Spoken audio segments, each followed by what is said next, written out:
Korean-style saunas or bathhouses, which we call 찜질방 in Korean, are establishing themselves as a new wellness option in Vietnam, offering relaxation for both body and mind.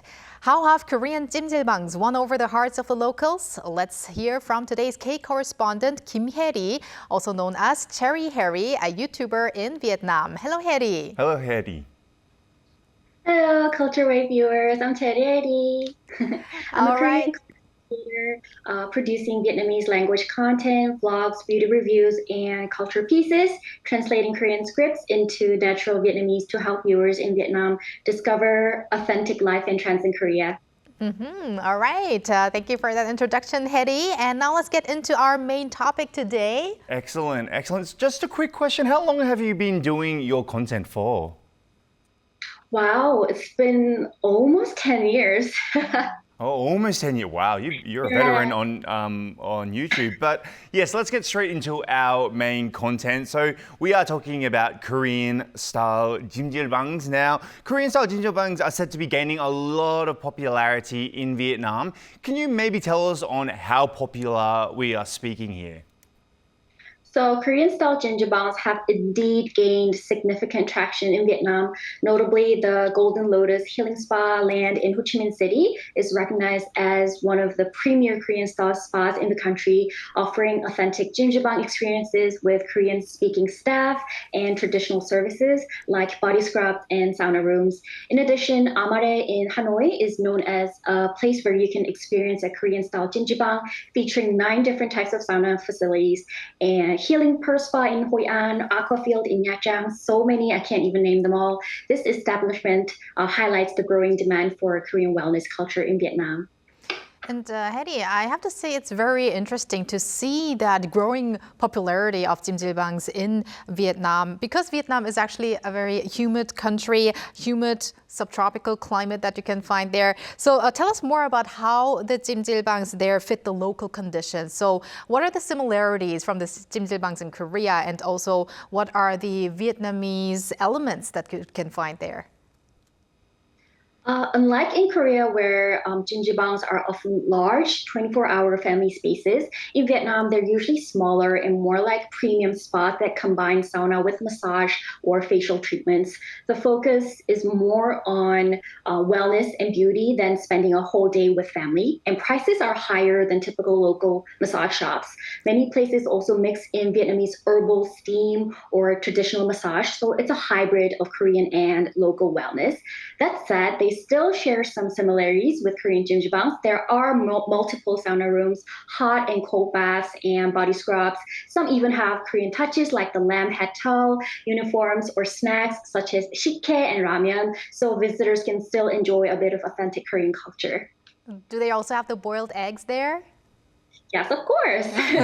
That's a must. So that sort of brings me on to my next question, Hyeri. Are the Vietnamese people aware of these sort of Jjimjilbang cultural details? Like, do you see the Hallyu fans, the big Hallyu fans, enjoying themselves there? For instance, be like maybe trying to recreate something from like a K-drama where they put maybe the towel on their head and make the cute little lamb heads and things like that. Do you see that yourself?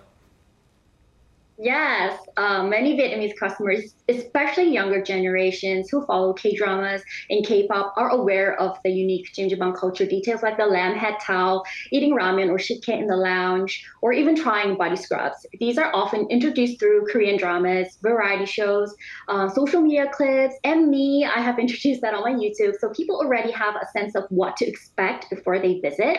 Hallyu fans in particular really enjoy recreating those scenes. For example, it's quite common to see groups of friends taking photos wearing the lamb head towel or ordering Korean snacks to feel like they're in a K-drama setting. It's less about using the jjimjilbang for purely wellness purposes and more about combining the cultural experience with fun and fandom. This playful K-drama inspired aspect definitely adds to the appeal for many first-time visitors.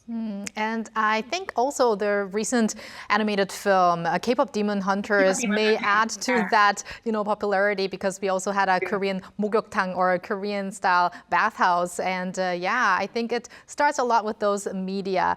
But Hyeri, in Korea, these public sauna or bath facilities are often associated with family time, or you also enjoy those facilities with friends. So what is the perception in Vietnam? And also, is the Jjimjil practice actually establishing itself as a wellness trend? In Vietnam, Jjimjilbangs aren't really seen as family spaces like in Korea. People usually go with friends or for personal wellness, more like a spa experience. It hasn't yet become a lifestyle, but with growing interest in wellness and Korean culture, I think it could slowly develop in its own way here. And talking about wellness and healthcare, I mean, it's starting to become a very big thing around the world, especially K beauty products, etc. Is there anything else in the realm of K wellness, K healthcare that's maybe gaining popularity in Vietnam, maybe related to beauty, diet, health, or health management, for example? Yes, K-wellness is influencing various aspects of Vietnamese lifestyle. The Vietnamese skincare market is shifting towards K-beauty with an emphasis on healthy, glowing skin. In the past, many preferred matte foundations and lip colors, but now glossy, dewy skin and glowy lips inspired by Korean trends are becoming popular. And young consumers, especially in cities like Ho Chi Minh, are adopting routines such as double cleansing and minimalist serums. And beyond skincare, there's also a growing interest in supplements. While people used to pay little attention to vitamins or diet aids, now beauty supplements, health boosters, and diet products are gaining real traction, reflecting the influence of Korean wellness and beauty culture. Now, Hyeri, on your YouTube channel, you also talk about K-beauty and trends. So what has been a very popular content that people in Vietnam really liked about Korea and Korea's beauty, or something else? Most of my followers are female. So I think for females, like diet is always a must. So when I always talked about like diet supplements, when I show them like intermittent fasting, the current diet trends in Korea, I think my subscribers loved it. And they always like ask me, where did you get it? Where to buy that product? So yeah, diet is every like girl's problem. Right, I have to agree. And what kind of recommendations, would you make to maybe Vietnamese people who would make a trip to Korea and would like to make some shopping for K-cosmetics? Would there be any, not a specific brand or anything, but any product, for instance, skincare or some masks? What would you recommend if they make trips to Korea? Well, there's so many. I know. Well, I think for beauty products, you should just go to Olive Young. But recently, I've actually got to experience this head spa. And I think it was really, really popular among foreigners because like the head spa had like 17 steps, and they actually like what is it? They because I don't know, but in Vietnam there is no system like that in Vietnam or other countries. I think it's a very unique thing in Korea. So Head spa. Wow, good recommendation, even for us here. Yes. And Hyeri, I just have a quick question. You said that you have been doing YouTube for like around 10 years, which makes you a veteran in the YouTube world. And lots of followers. Yes, lots of followers. When did you decide that Vietnam was the place that you wanted to move to? If this is not too personal, obviously, why did you decide that Vietnam was the place you wanted to move to in the end? Well, I majored Vietnamese in my university, so that was 2016. So back then, I didn't even know where Vietnam was. And then when I first started learning the language, it was like so difficult. So I was like, oh my God, I should really like give up.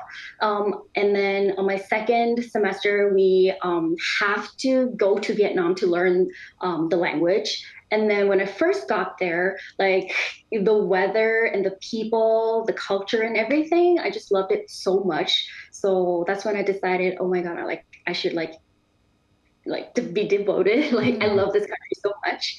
So that's when I started like learning Vietnamese like more enthusiastically. And then on my fourth year, just before graduation, my 선배 actually started a YouTube channel before me. And then I thought, okay, I think I can do better than him. So yeah, I just started YouTube and I actually started teaching Korean in Vietnamese. And I think I was the only person teaching Korean in Vietnamese to Vietnam viewers. So I think that was like pretty fascinating to the Vietnam viewers. So that's how I got started. And then, yeah. And now you have your channel, your Cheri Hyeri channel with, I think the last time I checked, was it 1.2 million subscribers? Yes, that's incredible. Wow. And now finally, we would like to, first of all, wonderful to hear from your story itself of your background, how you got to stay in Vietnam, and now you're also spreading Korean culture there. So finally, is there any other part of K-culture that we didn't mention that's currently very popular in Vietnam that maybe even would surprise us here? Yes. So one thing that might surprise people in Korea is how K-culture is influencing everyday lifestyle here in Vietnam. So not just music or dramas. For example, Korean street foods like tteokbokki, corn dogs, or even convenience store snacks are hugely popular among young people. Did you know that there's so many GS25 here in Vietnam. So we also see K-fashion trends in Hanoi, oversized shirts, casual, sporty looks being adopted. And interestingly, some young fans even mix Korean words like oppa or 언니 into casual conversations. So these smaller lifestyle influences might not be noticeable in Korea, but in Vietnam, they feel very trendy and fresh. That is interesting. So probably people on the street who recognize you will approach you also by saying 언니 sometimes? 언니, yeah. Yeah, Cheri, 언니, Hyeri, 언니. All right. Thank you very much, Hyeri, for connecting with us today. And we will keep following your activities and fun content and keep in touch. Thank you, Hyeri. Thank you. And thank you, Walter, as always. See you next week. We'll see you next week.